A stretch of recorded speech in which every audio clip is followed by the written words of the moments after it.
Graça e paz, queridos. Glória a Deus. Que maravilha, queridos. Amados, queria que vocês nos acompanhassem numa leitura. E hoje nós continuamos falando do Evangelho da Graça de Deus. E a palavra de Deus hoje está em Filipenses, capítulo 2. Nosso ponto de partida é Paulo escrevendo aos Filipenses, capítulo 2, versículos 6 a 8. Pai, muito obrigado, Deus, pela Tua palavra, por cada irmão, que essa palavra seja plantada em nossos corações e que venha dar o fruto na estação correta.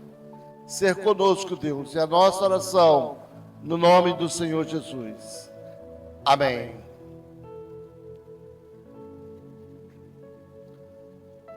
O contexto dessa palavra vai falar do Senhor Jesus, da decisão que Ele tomou para resgatar o homem do pecado. Falar do pecado, queridos, é coisa rara. Ninguém fala mais do pecado, mas ele existe e está aqui na Bíblia. Falar do pecado é difícil de você ouvir. Hoje em dia tudo é relativo, mas ele existe, o pecado existe. E Paulo vai dizer que Jesus, sendo Deus, ele não usurpou ser igual a Deus aqui. Antes se esvaziou a si mesmo e se tornou um homem como nós.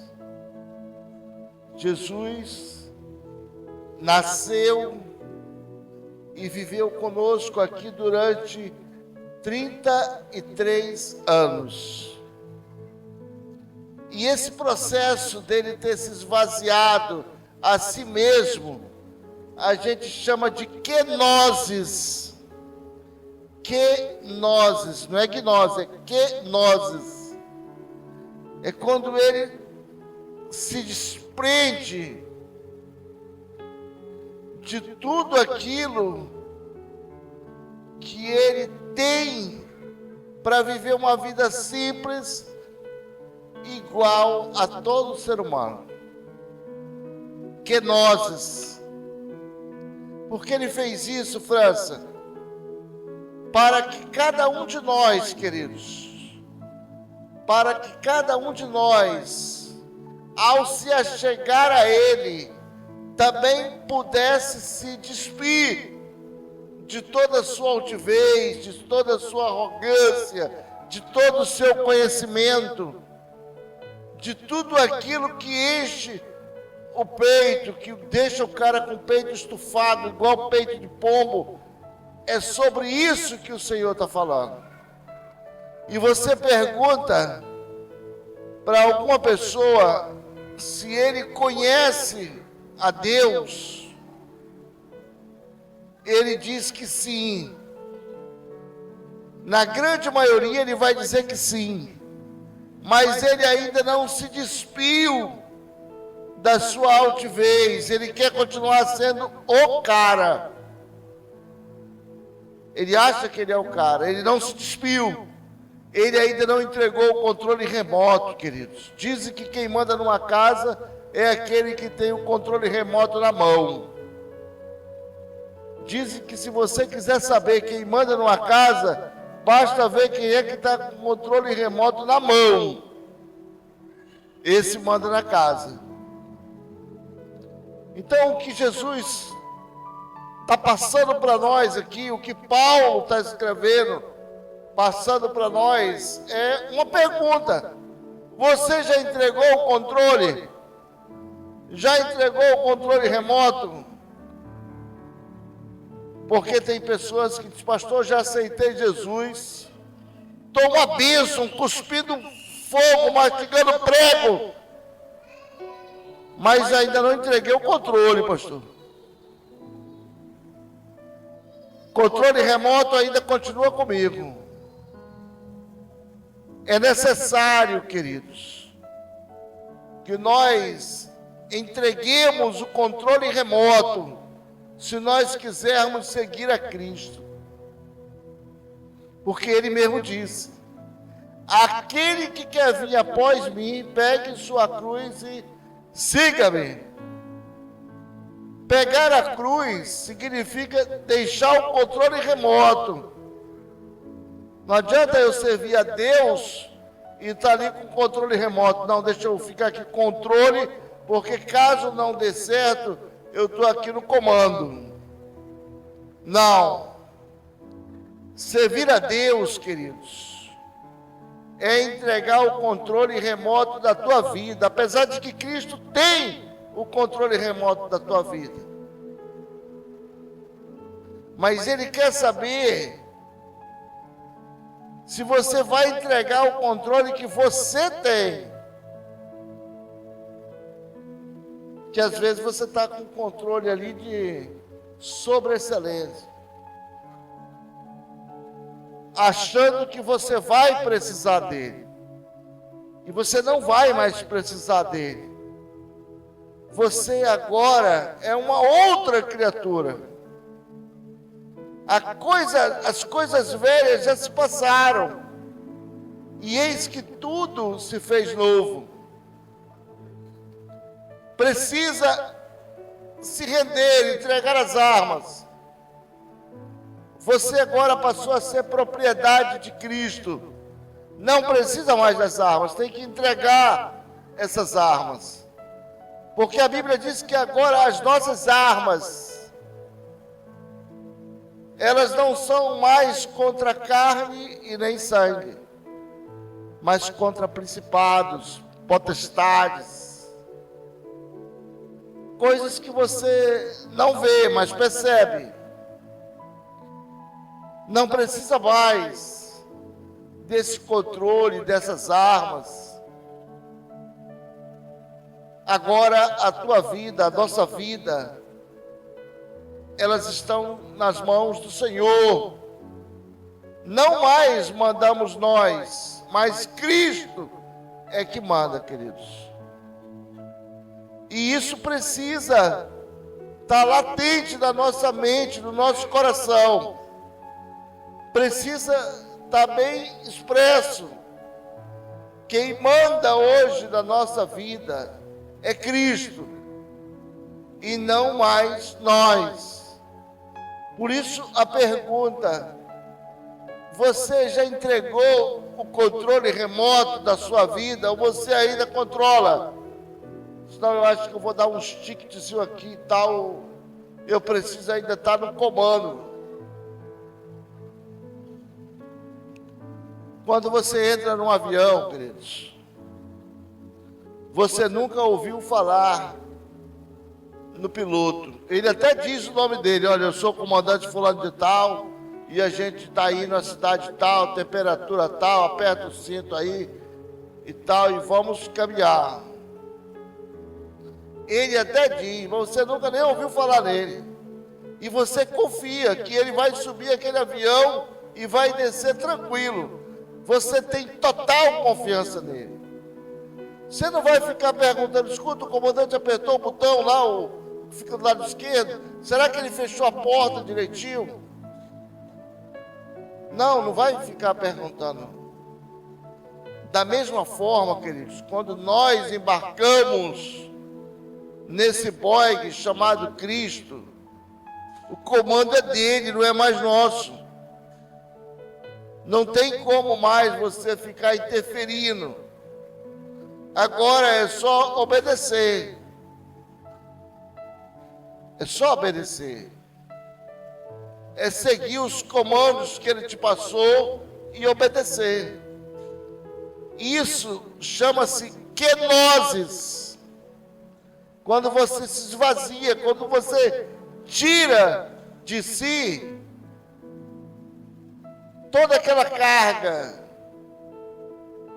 tudo aquilo que poderia despertar uma interferência em uma outra ação. E você começa a se despir disso aí. Chama-se kenosis. É entregar realmente a sua vida a Deus.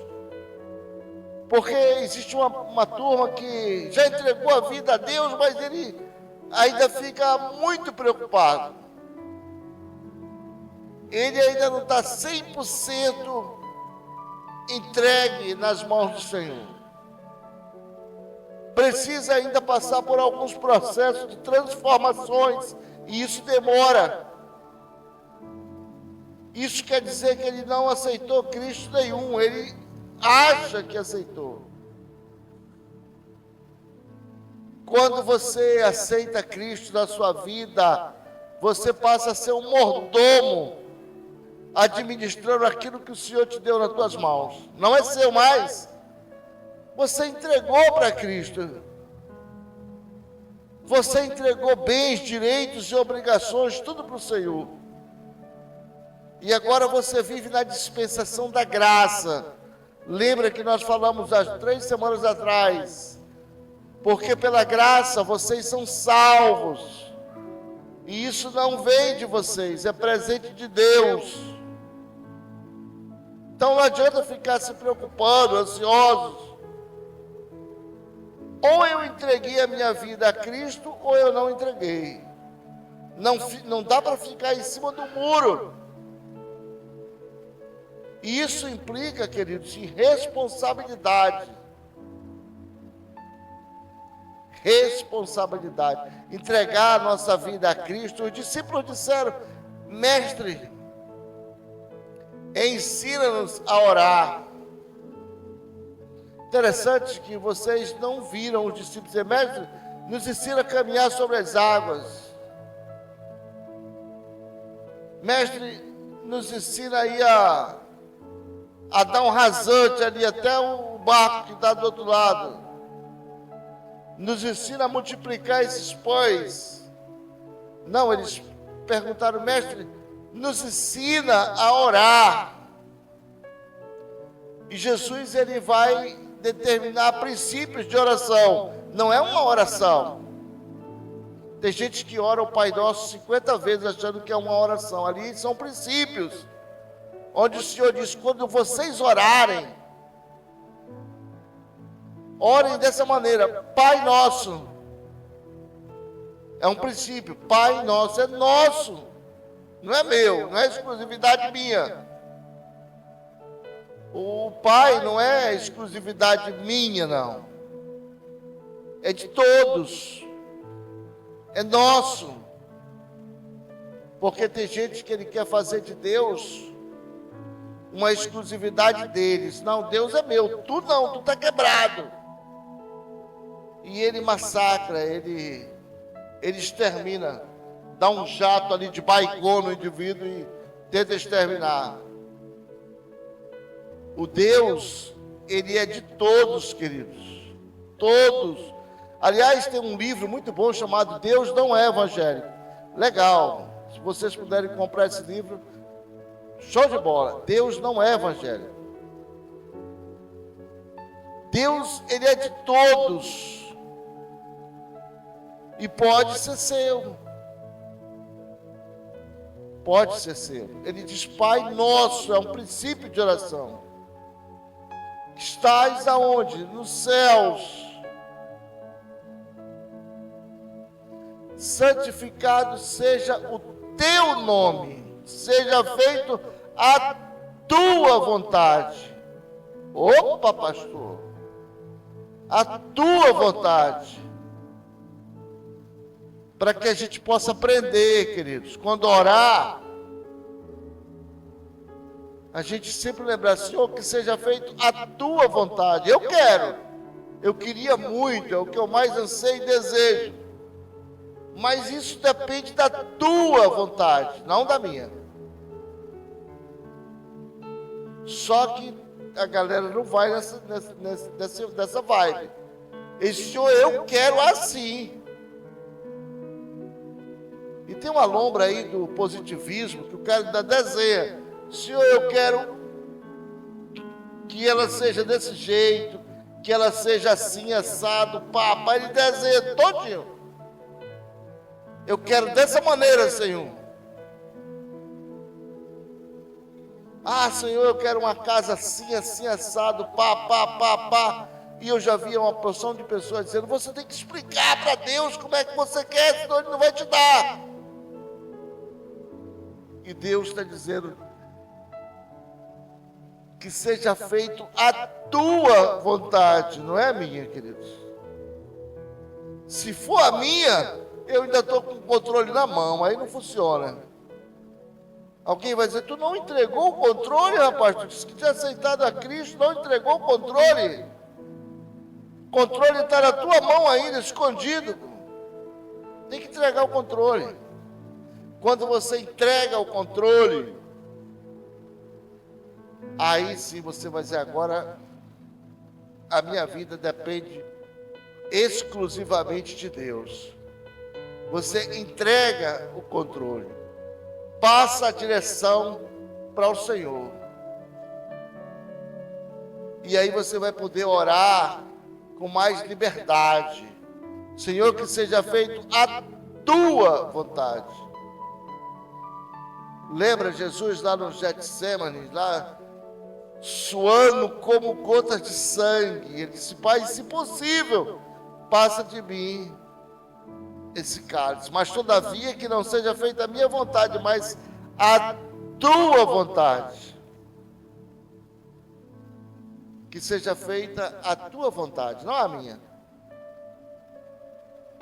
Então Jesus vai nos ensinar muito com esse modelo de princípios. Não é uma oração, queridos.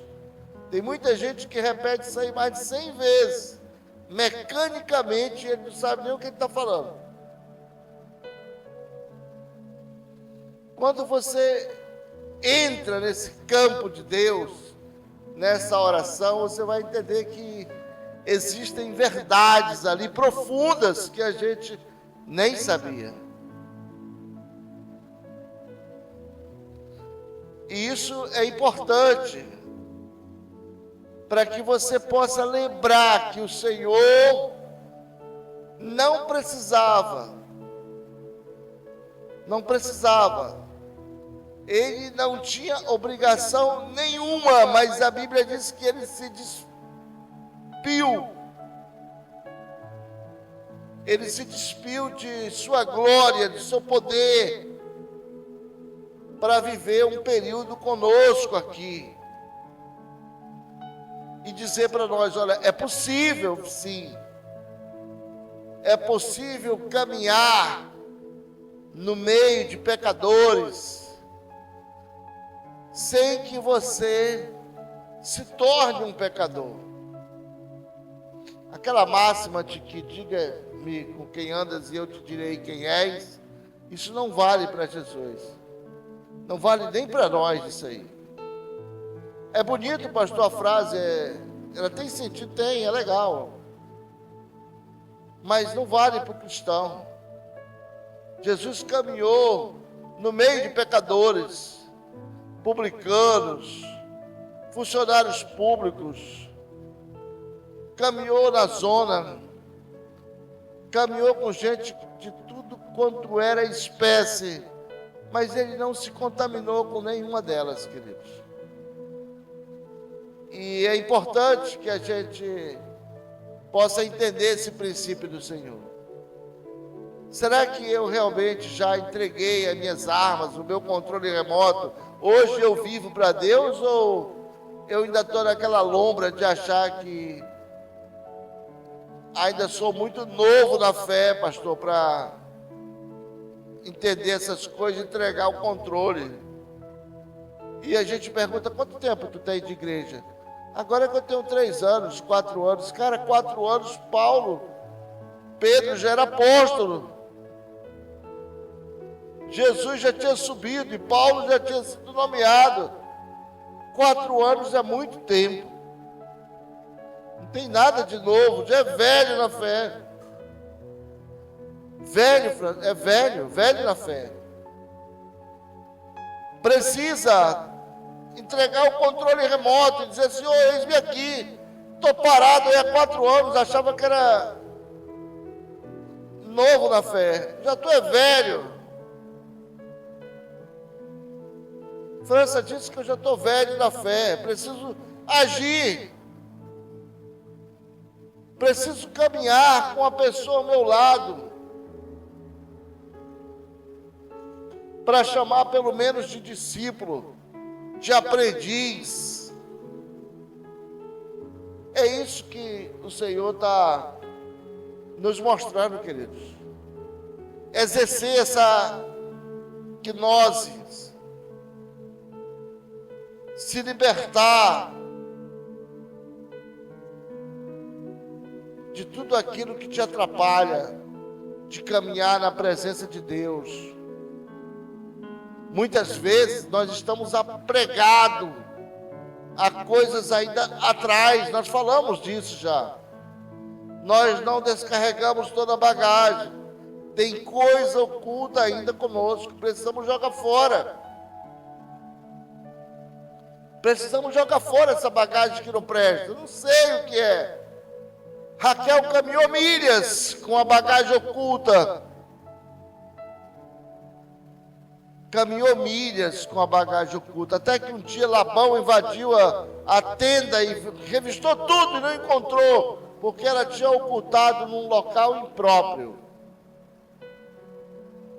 Então Jacó disse: olha, Labão, se tiver alguma coisa aqui oculta na tenda delas, que morra aquele que pegou o teu objeto, o teu santo, sagrado. E a Bíblia diz que na primeira parada, Raquel ali fechou os olhos para não mais abrir. Existem coisas que muitas vezes nós carregamos, queridos, que a gente não quer abrir mão. Eu não vou abrir mão disso. Olha, eu ganhei isso aqui e tal. Acho que não é legal abrir mão disso aqui. Acho que eu ainda não estou preparado, não estou preparada para entregar o controle remoto da minha vida. Eu sei que Jesus é bom, mas eu quero ainda continuar um pouco com esse controle remoto na minha mão. E aí você está só postergando o tempo, queridos. Você está se auto-sabotando, porque isso não é evangelho. Evangelho é entrega. Evangelho é entrega. Tipo uma transportadora que tinha escrito lá no baú da transportadora: a vida é feita de entregas. E é por aí o caminho, queridos. A vida é feita de entregas. O Evangelho é feito de entregas. O Evangelho da graça de Deus, da graça irresistível, ele é feito de entregas. Você precisa entregar, se doar, ou então você está vivendo uma fantasia. Não tem como você estar cogitando entre dois lados: ou eu entrego a minha vida para o Senhor, ou então tem alguma coisa errada comigo. Isso chama-se de dissonância cognitiva. É quando você sabe que uma coisa está certa, mas você quer ir pelo outro lado. Então a gente precisa mudar esse padrão. Mudar essa forma de pensar, de entendimento.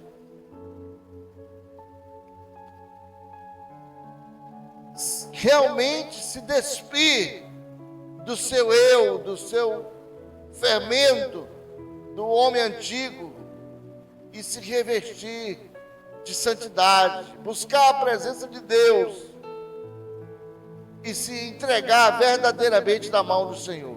O Evangelho não é uma falácia, não é um discurso, não é uma narrativa. Evangelho não é isso, tem nada a ver com isso. Evangelho é você transformar o seu comportamento na imagem de Cristo. Isso é evangelho. Quando você transforma o seu comportamento, eu falo comportamento, eu não falo em vestimentas, em tradições, não é isso. É quando você transforma o seu comportamento e alguém vai olhar para você e vai dizer, olha, essa pessoa mudou muito, não é mais aquela. Essa pessoa é diferente. Eu percebo que essa pessoa agora ela é diferente, ela mudou. Não é mais aquela pessoa. E para isso não precisa falar. Não precisa de discurso, não. Não precisa de Bíblia, de estudo, um monte de coisa. Não precisa.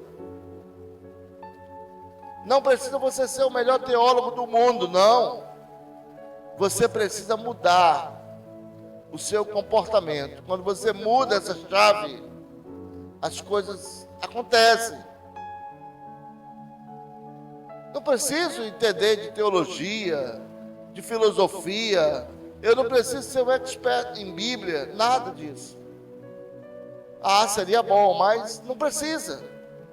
Eu preciso mudar os meus valores interiores, comportamento, mudar esse valor interior, comportamento, não é estrutura. Tem pessoas que querem mudar a sua estrutura. Ele bota uma roupa grande, ele dá uma modificada no trato e tal, faz aquele caqueado todo, mas os valores não mudaram, queridos. E não se muda uma estrutura sem antes mudar os valores internos. Vai quebrar. Vai dar ruim. Para mudar uma estrutura, tem que mudar os valores internos. O que precisa mudar são os valores internos. É quando você começa a reagir de maneira diferente. E isso não precisa de discurso, isso é comportamento. Quando você se comporta dessa maneira, aí você vê que as coisas estão começando a mudar. Você provavelmente já entregou o controle remoto. Mas quando muda só a estrutura, e você ainda está com o controle remoto aqui, dando golpe, prejudicando pessoas, se desviando de algumas coisas, aí não houve conversão. Precisa entregar esse controle, precisa entregar essas armas e precisa viver exclusivamente para o Senhor. Cristianismo é isso. É difícil, Francitão? Não é difícil. É impossível. Por isso que a gente diz que é um milagre servir a Deus. E o milagre acontece na vida daqueles que buscam e querem. Aqueles que buscam e querem. Porque ele nasce num coração, e é num coração quebrado, não num coração altivo. Quando ele acontece ali, há um milagre, uma mudança. E você não percebe, mas as pessoas vão perceber. Dizem, olha, você é um homem de Deus, é uma mulher de Deus. Eu vejo nos teus olhos, no teu rosto, a aparência de Cristo. Eu vejo que você é um homem ou uma mulher de Deus. Então é isso, queridos. As coisas elas vão começando a mudar dessa maneira. É um homem ou uma mulher de Deus. Quando você chega nesse nível, você consegue transitar entre pecadores sem se envolver com o pecado. Quando você chega nesse nível, você consegue transitar entre pecadores sem se envolver com o pecado. Você consegue transitar no meio, talvez das coisas mais sombrias e terríveis, como Jesus transitou no meio de leprosos, de pessoas doentes, malfeitores, políticos, funcionários públicos, mas ele não se contaminou com ninguém, queridos. Mas é preciso você atingir uma certa maturidade para você chegar nesse nível. Não é de qualquer maneira. A coisa não é bagunçada, precisa disso aí. Precisa de vontade, generosidade, responsabilidade, e responsabilidade acima de tudo. Precisa desses quesitos, queridos. Comprometimento. Você precisa estar comprometido com a obra do Senhor. Isso é difícil, França. É um milagre. Mas Jesus veio e realizou esse milagre. Milhões de pessoas já realizaram esse milagre. Ele não é impossível. Ele é possível para aqueles que o buscam. É plenamente possível para aqueles que o buscam. Se você quiser e tiver afinado com a palavra do Senhor, certamente você vai conseguir chegar lá. Se você tiver comprometimento com a palavra do Senhor, certamente você vai chegar lá. Jesus conseguiu, mostrou para a gente que é possível. Ele era Deus, França, sim, mas se despiu de toda a sua glória, viveu como homem. E viveu 33 anos no nosso meio. Você precisa crer. Crer no Senhor, não confiar em você. Não dá para a gente confiar em nós. Mas precisamos confiar no Senhor, queridos. Ele é a nossa força. Ele é a nossa alegria. É Ele que move. É Ele que faz acontecer as coisas dentro de nós. Nós precisamos apenas abrir os lábios e orar e pedir do Senhor. E a Bíblia diz que Ele dá sem questionar. Pedir a Deus mesmo: Senhor, eis-me aqui. Muda, Senhor, essa minha forma de ser. Eu já estou caminhando ao teu lado, meu Deus, há tanto tempo. Talvez eu esteja caminhando longe, eu quero ficar mais perto. Eu quero ficar mais próximo do Senhor. Quero te enxergar como Deus que me salva. Não quero apenas um favor de um produto, de uma mercadoria que hoje ela está aqui, amanhã se acabou. Não, eu quero ter uma vida longa contigo, Senhor. É um papo aberto com o Senhor, queridos. Sabe o que é aquele papo aberto? Você dobrar o joelho ali, orar e ter uma conversa séria mesmo com o Senhor. Bater um papo com o Senhor como se fosse o teu melhor amigo aí do lado. A questão é que muitas vezes nós entendemos que Deus está muito longe e Ele não nos ouve. Mas quando você clama, Deus te ouve, queridos.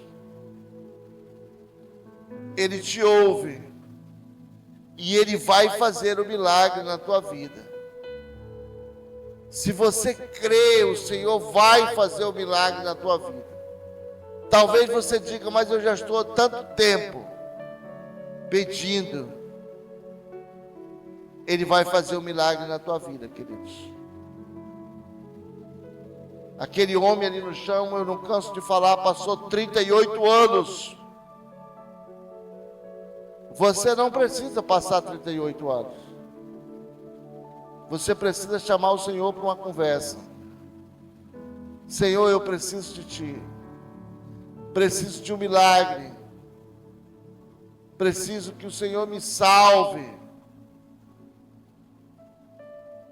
Preciso que o Senhor tenha misericórdia da minha vida, porque são as Suas misericórdias as causas de não sermos consumidos. Me tira, Senhor, dessa situação difícil, desse charco de lodo, desse mundo tenebroso. Tem misericórdia da minha vida. Você clama a Deus e Deus te atende, querido. Você precisa ser amigo de Deus. Não encare Deus como alguém que está muito longe, como que você não... como que o teu acesso é difícil. Não encara assim. A Bíblia diz que o Senhor está no teu coração, perto de ti. Ele diz: eis que eu estou à porta e bato. E se tu me ouvir e abrir a porta, eu entro e vou cear contigo. Vamos fazer festa. Vamos festejar, vamos brindar. Pense no Deus pessoal que está ao teu lado. Não tenha receio de conversar com Ele. Converse com Deus. Bata um papo com Deus. Porque era assim que Ele fazia. Todos os dias com Adão Ele passeava, e Adão ouvia os passos do Senhor no jardim. E Adão se alegrava, até o dia que Adão quis ser igual a ele.